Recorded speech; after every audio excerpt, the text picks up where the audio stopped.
Hey, it's Tuesday the 6th, and I'm going to let you know what's up. So the Schumann did have a little activity.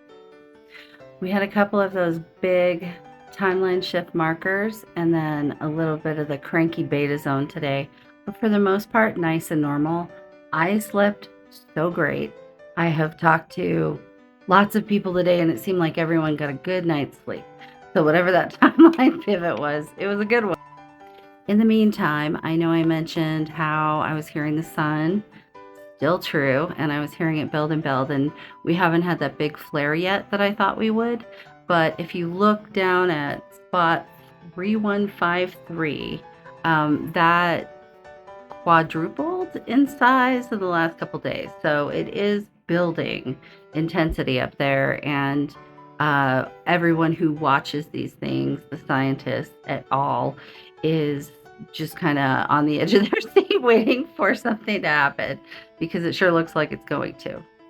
In the meantime, we finally have some normal geomagnetic levels and a little break from that, but we are potentially going to get into the KP4, KP5 range over the next few days, and that's because there is a really big CME. And I just realized I bet my furnace sounds like a wind tunnel.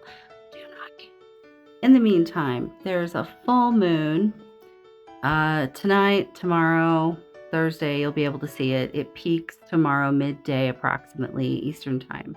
But if you pause to read this, there is a lunar occultation of Mars. So basically what's going to happen on Wednesday, I think it said, I don't remember at time. Anyway, look it up for your area. But at some point, I think it's kind of like in the middle of the day in the Western Hemisphere. On Wednesday, the 7th, Mars is going to disappear from the sky. So this will be visible throughout the evening wherever you are. Obviously, because you're not going to see much if it's daytime. Duh. Here's a little more about that, and you can go visit Space Weather Live to read more, or actually this is spaceweather.com, sorry. Space Weather Live is the app where I get the other information.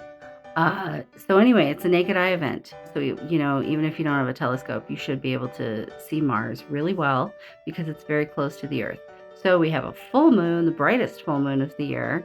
And the return of the light, starts to happen after the solstice. But this is a very bright full moon. We've got this wacky Mars eclipse going and the geomagnetic storm coming in. So I expect a little cray-cray over the next couple days. Much love.